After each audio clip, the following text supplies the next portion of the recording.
बिस्मिल्लाहिर्रहमानिर्रहीम। मेरे अज़ीज़ तलबा तालिबात, अस्सलामु अलैकुम वरहमतुल्लाहि वबरकातुहू।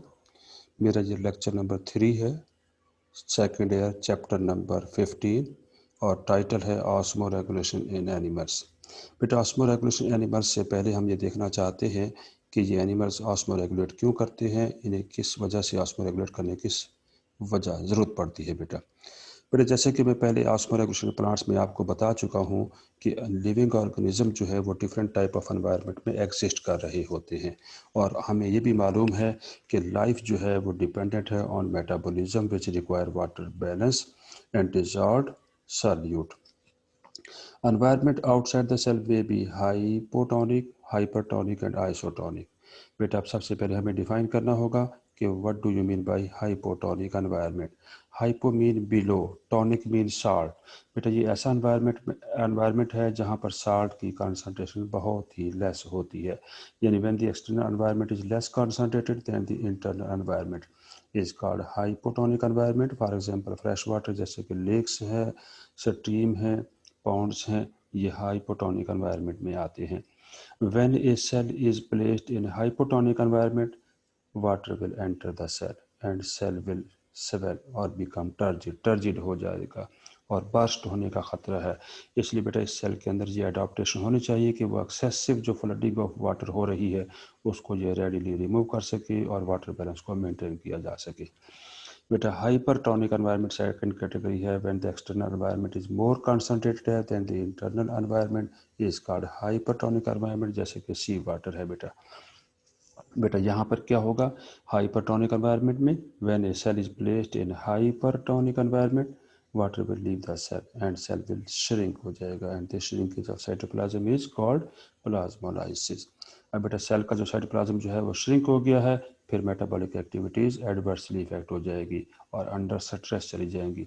इसलिए वो जो वाटर लॉस हुआ है उस वाटर को कंपनसेट करने के लिए इस सेल को वाटर गेन करना होगा। बेटा, आइसोटोनिक जो बेटा एनवायरनमेंट होता है, when the concentration of solute is equal in external and internal environment is called isotonic. There is no net water movement, so there is no change in the size of the cell remain as such.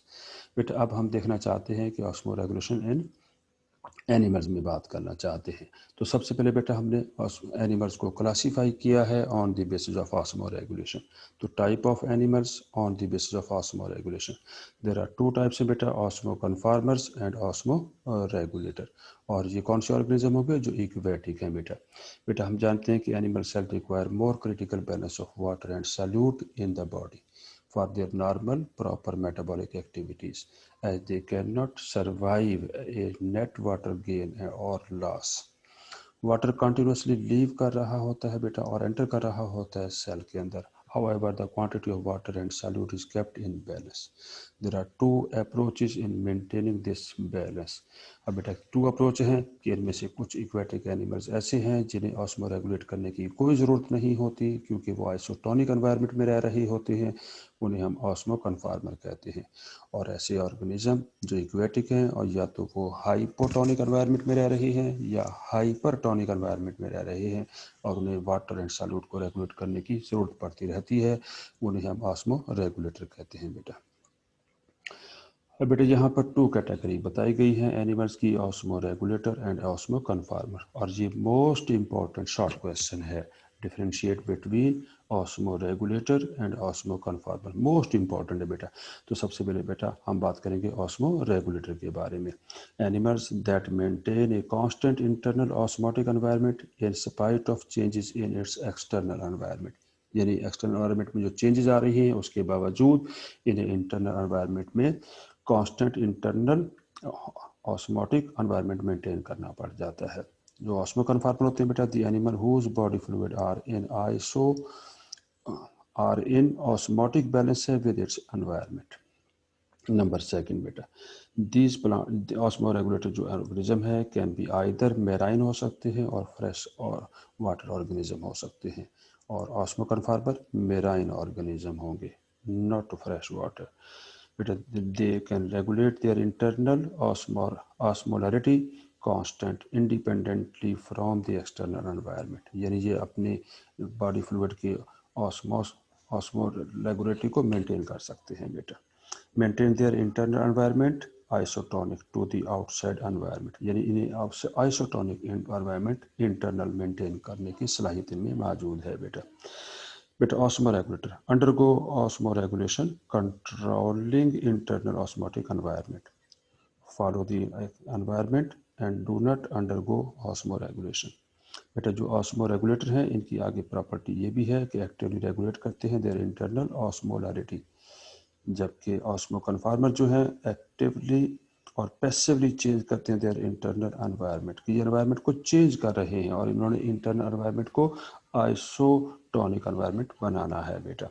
बेटा ये जो osmo regulator होते हैं ये स्टीनोहेलाइन organism होते हैं, और जो ऑस्मो कन्फार्मर होते हैं कैन बी यूरीहेलाइन ऑर्गेनिज्म होते हैं, यानी they can store more salt inside the body, जबकि स्टीनोहेलाइन जो ऑर्गेनिज्म है ये साल्ट की नैरो कंसंट्रेशन को मेंटेन रख सकते हैं, उससे ज़्यादा साल्ट को अपनी बॉडी में एक्यूमुलेट नहीं कर पाते बेटा। ये सर्वाइव कर सकते हैं इन नैरो रेंज ऑफ सेलिनिटी, जबकि ये जो सर्वाइव कर सकते हैं can survive in a wide range of salinity में ये सर्वाइव ऑस्मो कन्फार्मर कर सकते हैं बेटा। बेटा ये मोस्ट इंपॉर्टेंट है, इनका कंपैरिजन दिया गया है बेटा, आप इसको अच्छी तरह देख लीजिएगा बेटा।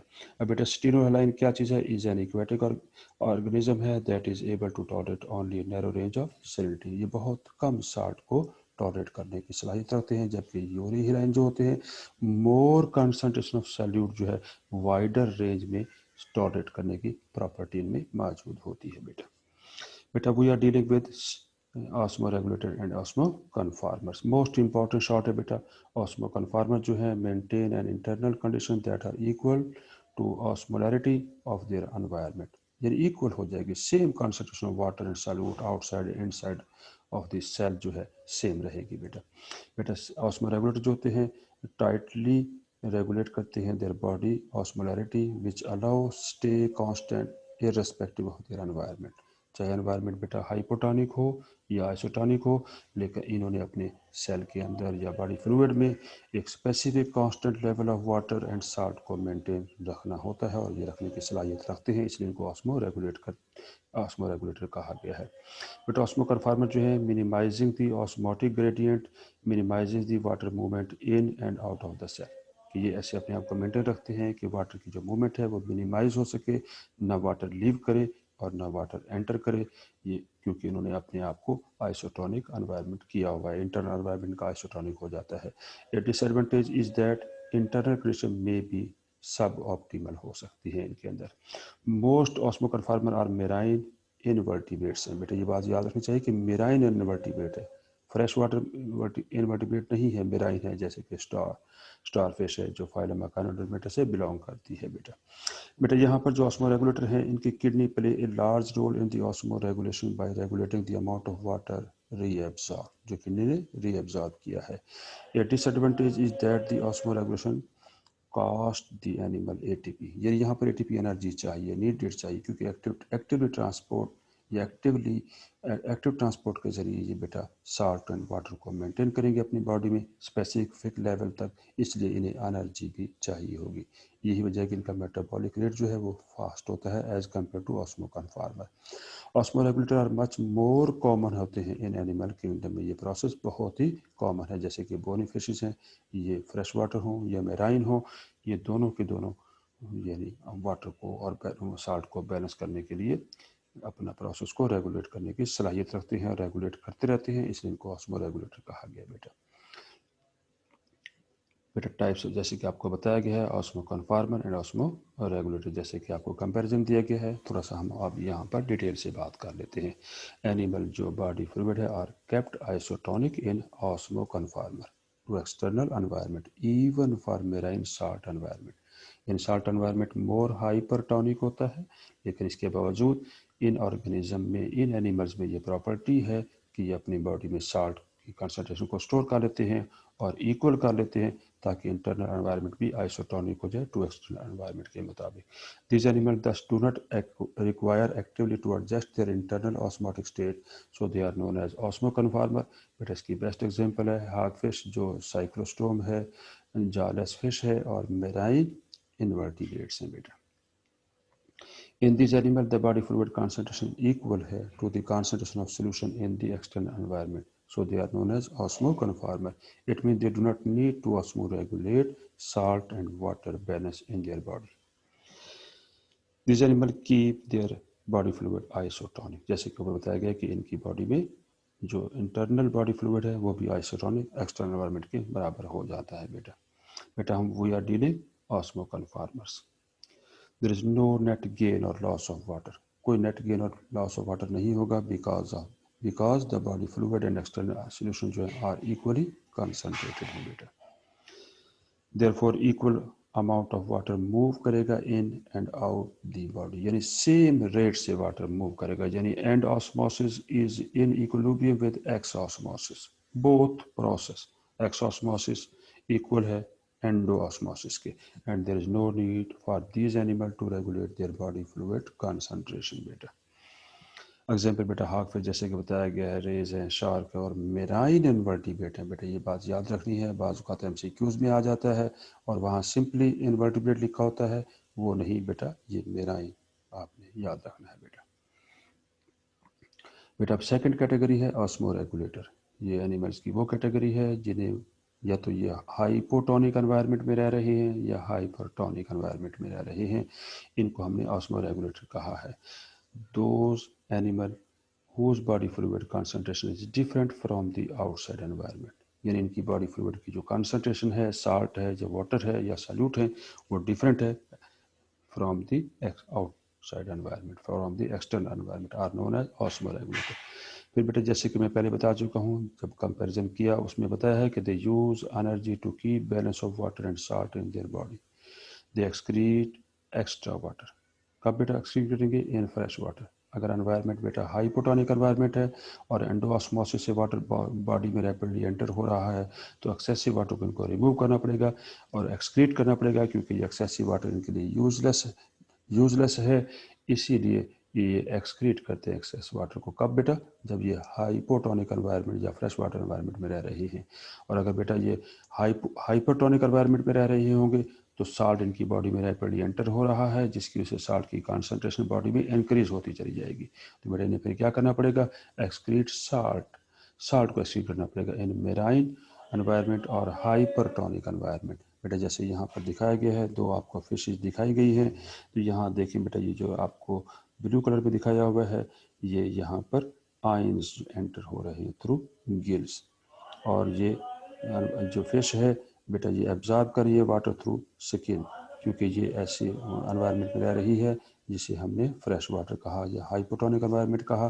बेटा अब इससे क्या होगा कि चूँकि वाटर बॉडी में रैपिडली एंटर हो रहा है, इसीलिए इनका जो किडनी है वो जो यूरिन प्रोड्यूस करेगा वो एक्सक्रीट करेगा dilute urine with large volume होगा, जिसमें वाटर की कंसंट्रेशन ज़्यादा होगी. और सेकेंडली, ये do not drink water drink नहीं करेंगे और या लिटिल वाटर ड्रिंक करेंगे, क्योंकि ऑलरेडी वाटर इनकी बॉडी में एक्सेस है जो थ्रू जनरल बॉडी सरफेस से एंटर हो रहा है बाय प्रोसेस ऑफ एंडोऑस्मोसिस. बेटा ये जहाँ पर आपको मेराइन फिश दिखाई गई है, यहाँ पर प्रॉब्लम ये है कि ये हाइपरटोनिक एनवायरनमेंट में रह रही है और साल्ट की कंसंट्रेशन बाहर बहुत ज़्यादा है और वाटर की कंसंट्रेशन बाहर कम है, जबकि बॉडी में साल्ट कम है और वाटर की कंसंट्रेशन ज़्यादा है. तो बेटा यहाँ पर इन्वर्स प्रोसेस होगा as compared to fresh water. यहाँ पर बेटा देखें, साल्ट जो है बॉडी में एंटर हो रहे हैं और जिसकी वजह से साल्ट की कंसंट्रेशन बढ़ती चली जाएगी. वाटर बेटा गिल से बॉडी से बाहर रिमूव हो रहा है रैपिडली, जिसकी वजह से मूवमेंट ऑफ वाटर जो है आउटसाइड ज़्यादा है. वाटर की यहाँ पर बेटा कमी हो जाएगी, डिहाइड्रेशन हो जाएगी. बेटा इसको कंपनसेट करने के लिए drink large amount of water. These fish drink large amount of water. और बेटा जो एक्सेसिव साल्ट इनकी बॉडी में एंटर हो चुके हैं, बेटा एक तो इनकी गिल्स के साथ रेक्टल ग्लैंड्स एसोसिएटेड हैं जो एक्सेसिव साल्ट एक्सक्रीटिंग ग्लैंड के ज़रिए साल्ट को रिमूव कर देंगे. सेकेंडली बेटा ये जो प्रोड्यूस करेंगे यहाँ पर यूराइन, वो एक्सक्रीट करेंगे concentrated urine with small volume. इसका वॉल्यूम कम होगा, साल्ट बहुत ज़्यादा होंगे, ताकि एक्सेसिव साल्ट जो इनकी जनरल बॉडी सरफेस से एंटर हुए थे को आसानी से रिमूव किया जा सके.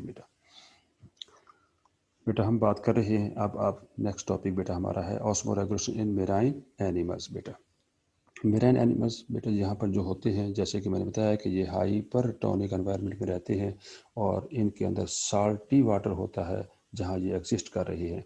सो their body fluid contain less salt concentration. तो marine animals have different adaptation for osmoregulation. बेटा देखना चाहते हैं कि मेराइन जो एनिमल्स हैं उनके अंदर कौन कौन सी एडाप्टेशन है। बेटा बेटा जो कार्टिलेजिनस फिश होंगी, तो मोस्ट कार्टिलेजिनस फिश जो होती हैं maintain lower internal salt concentration than that of sea water. Sea water में जो कंसनट्रेशन है साल्ट की वो ज़्यादा रहेगी, लेकिन ये अपनी इंटरनल बॉडी में कंसनट्रेशन जो साल्ट की है वो लोअर लेवल तक मेंटेन करने की सलाहियत रखते हैं। बेटा और देखते हैं बेटा कैसे करते हैं।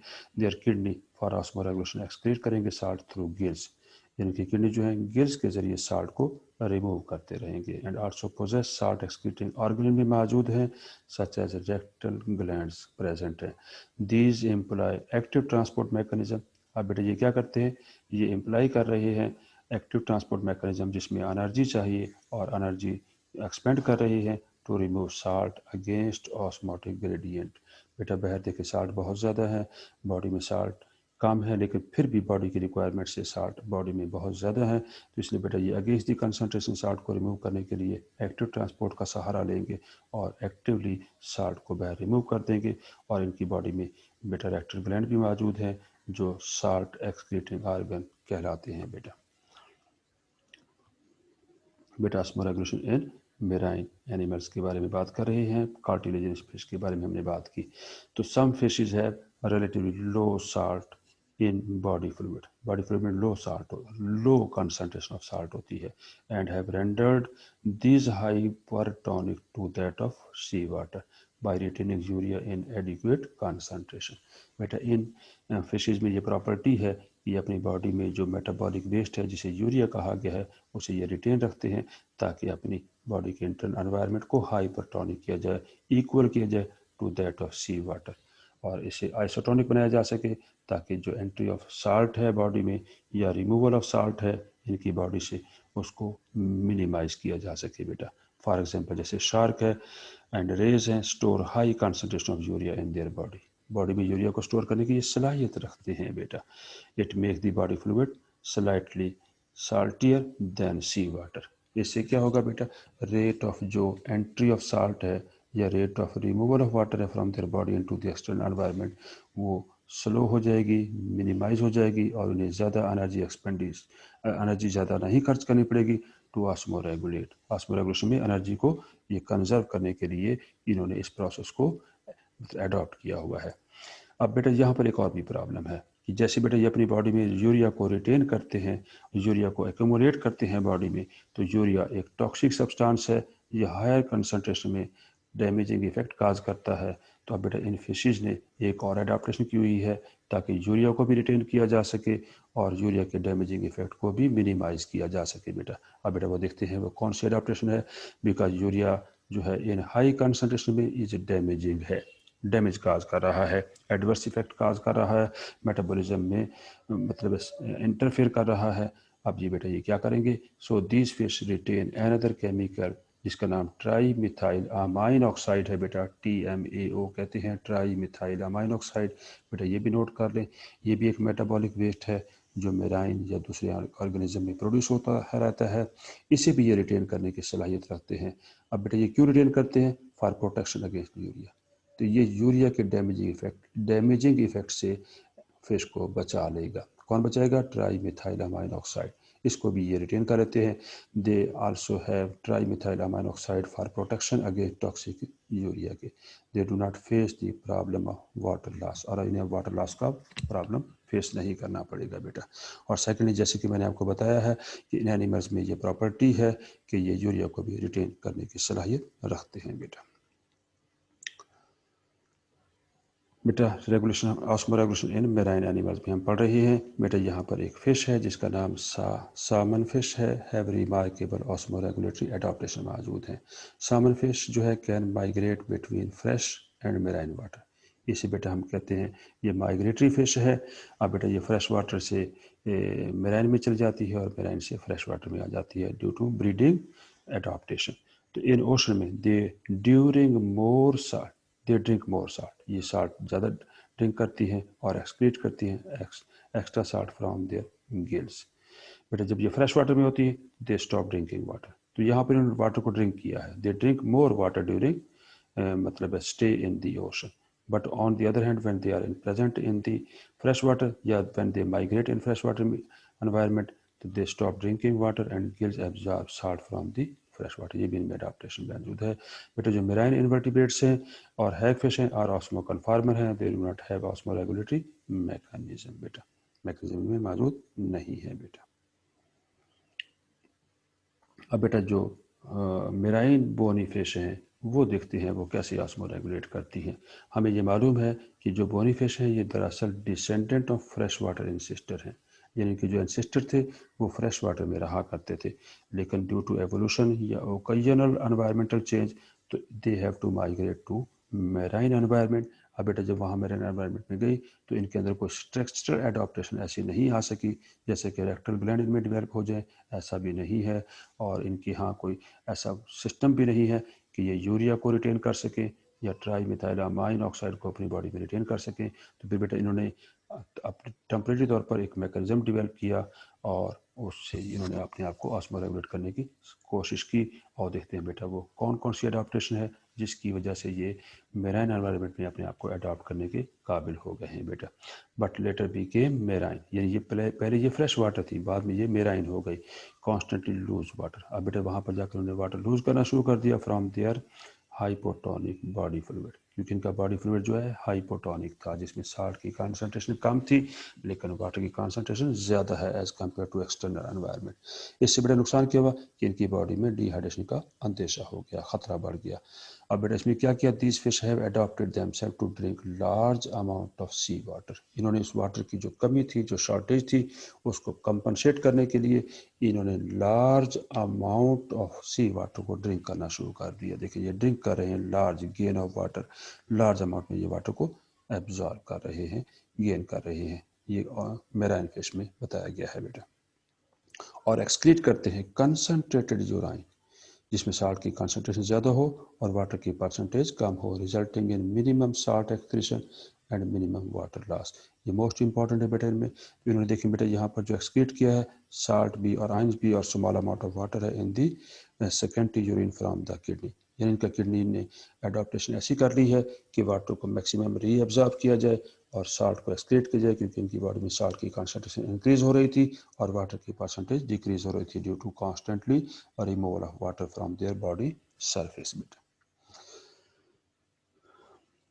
अब बेटा यहाँ पर बताया जा रहा है osmoregulation fresh water animals. अब नेक्स्ट हमारा टॉपिक है वो तो मेराइन एनवायरनमेंट में हमने बात की, अब बेटा osmo regulation in fresh water animal में कैसे होगा बेटा। Fresh water fish osmo regulation देखना चाहते हैं बेटा, यहाँ पर हाइपो ऑस्मोटिक एनवायरनमेंट भी इसे कहते हैं। वाटर गेन हो रहा है इनकी बॉडी में, कहाँ से गेन हो रहा है, ऑस्मोसिस हो रही है थ्रू स्किन एंड गिल्स के जरिए बेटा। इससे क्या होगा बेटा, इनकी बॉडी में वाटर की कंसंट्रेशन इंक्रीज हो जाएगी और कॉन्स्टेंटली वाटर बॉडी से साल्ट रिमूव हो रहा है जिसकी वजह से साल्ट की कंसंट्रेशन बॉडी में भी कम हो जाएगी। अब बेटा इन्होंने क्या करना है, दे excrete large volume of dilute urine, यानी जो एक्सेसिव वाटर था उसको इन्होंने यूरिन से रिमूव कर दिया है। और दे डू नॉट ड्रिंक वाटर, ये वाटर भी ड्रिंक नहीं करेंगे। Decrease water volume counteract gain कर, यानी वो जो वाटर गेन हो रहा था उसको काउंटरएक्ट किया है इन्होंने बेटा।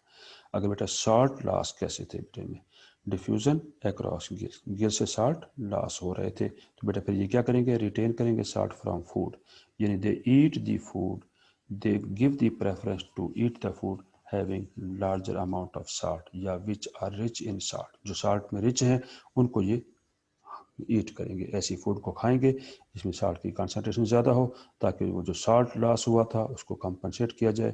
सेकेंडली बेटा ये क्या मैकेनिज्म होगा इनमें, active Uptake from surrounding, salt को ये एक्टिव अपटेक करेंगे यानी एनर्जी एक्सपेंडिचर के तौर पर फ्रॉम लो कंसंट्रेशन टू, मतलब है कि हाई कंसंट्रेशन के साल्ट को मूव करेंगे।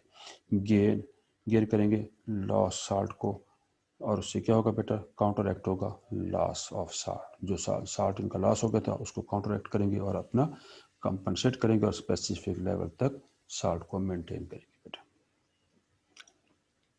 बेटा फ्रेश वाटर की बात कर रहे हैं, osmo regulation fresh water animals में। बेटा जो फ्रेश वाटर एनिमल्स जो होते हैं ऑल फ्रेश वाटर एनिमल जो हैं have higher solute content in their body, इनकी बॉडी में सॉल्यूट की कंसंट्रेशन हायर है as compared to their external environment. Thus water potential is higher होगा outside than that of inside the body. बेटा इनमें water क्या होगा, कॉन्स्टेंटली बॉडी में एंटर होता रहेगा, जिसकी वजह से वाटर की परसेंटेज बॉडी में इंक्रीज होने की कोशिश करेगी। लेकिन ये चाहते हैं कि वाटर बैलेंस को मेंटेन किया जा सके।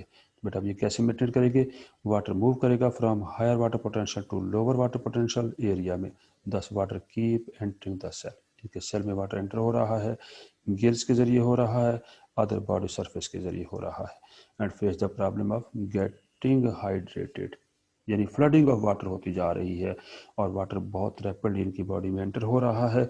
अब बेटा इन्होंने एक्सेस वाटर को कैसे रिमूव करना है, आइए देखते हैं। बेटा जो फ्रेश वाटर प्रोटोजोन है, एमीबा है, जैसे पैरामीशियम है, ये क्या करेंगे बेटा, पंप आउट एक्सेस वाटर, फालतू वाटर को एक्सेस करेंगे by structure called contractile vacuole. बेटा ये कैसे करेंगे, they use contractile vacuole as osmoregulatory organ. तो बेटा ये मोस्ट इंपॉर्टेंट शॉर्ट क्वेश्चंस है कि how do protozoan osmoregulate. तो आपने बताना है बेटा जैसे अमीबा है, पैरामीशियम है, ये पंप आउट करते हैं excess water bye structure contractile vacuole उन्हें कहा गया है। बेटा और देखते हैं ये कॉन्ट्रैक्टाइल वैक्यूल कहाँ मौजूद है। ये पैरामीशियम की आपको डायग्राम दिखाई हुई है। बेटा ये इसका इंटीरियर एंड है, ये इसका पोस्टीरियर एंड है। तो यहाँ पर देखें बॉडी के अंदर यहाँ पर ये कॉन्ट्रैक्टाइल वैक्यूल एक यहाँ मौजूद है और एक इसके पोस्टीरियर एंड में ये कॉन्ट्रैक्टाइल वैक्यूल मौजूद है। साथ में इसकी जो आपको स्टार शेप स्ट्रक्चर नजर आ रहा है, इनका नाम रेडिएटिंग कैनाल है। ये क्या करती हैं, जो एक्सेस वाटर साइटोप्लाज्म में मौजूद होता है, ये रेडिएटिंग कैनाल उस एक्सेस वाटर को अपने अंदर एब्जॉर्ब कर लेती हैं और आकर वो कॉन्ट्रैक्टाइल वैक्यूल को दे देती हैं। और कॉन्ट्रैक्टाइल वैक्यूल इसकी पेलिकल यानी जिसे मेम्ब्रेन कहा गया है, टफ मेम्ब्रेन, उसके करीब आकर जोर से मतलब प्रेस होगी, प्रेशर के साथ, और एक्सेस से वाटर को बाहर रिमूव कर देंगी।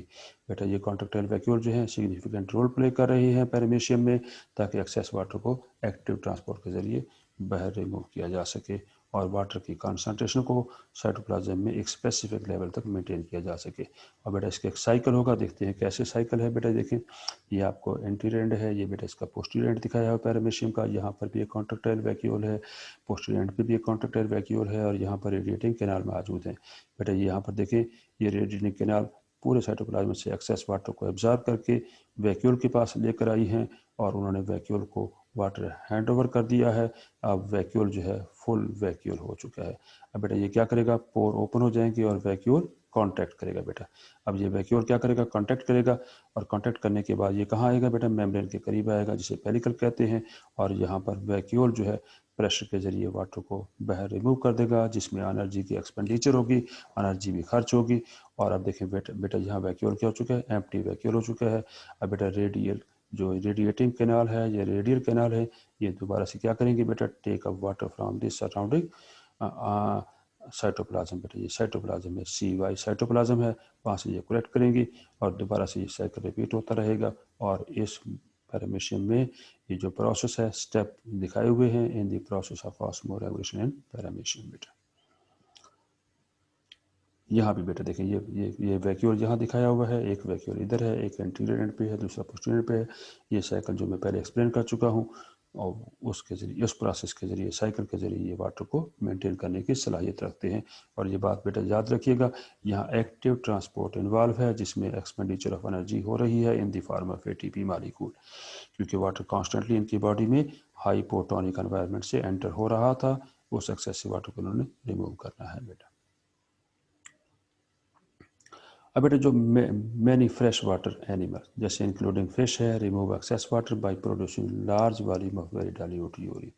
देखिए बेटा ये बात, इनका किडनी ऐसा है कि वाटर को रीअब्जॉर्ब नहीं करेगा। देखिए यहाँ मैंने काफ़ी थिक एरो लगाया हुआ है, इसका मतलब ये है excretion of large amount of water है, और जो डाइल्यूट यूरिन है फ्रॉम द किडनी। वजह क्या है बेटा, इनके वाटर जो है कॉन्स्टेंटली फ्रॉम एक्सटर्नल एनवायरनमेंट, जो हाइपोटोनिक एनवायरनमेंट था, इनकी बॉडी से एंटर हो रहा है, पूरी सरफेस से एंटर हो रहा है, गिल से एंटर हो रहा है, जिसकी वजह से इनकी बॉडी में वाटर जो है फ्लडिंग हो चुकी है, एक्सेस वाटर हो चुका है। एक्सेस वाटर को इन्होंने रिमूव करना है। बेटा अब इनके अंदर एक और अडेप्टेशन है कि डू नॉट ड्रिंक वाटर, ये वाटर को ड्रिंक नहीं करेंगी। अब बेटा सेकंड इन्होंने अडेप्टेशन ये की हुई है कि जो लॉस ऑफ साल्ट हो चुका था बेटा, जो साल्ट इसकी बॉडी से पहले रिमूव हो चुका था क्योंकि एनवायरनमेंट में साल्ट की कंसंट्रेशन कम है जबकि बॉडी में ज़्यादा है, तो साल्ट बेटा हाई कंसंट्रेशन से लो की तरफ मूव कर गया और साल्ट की कमी हो गई।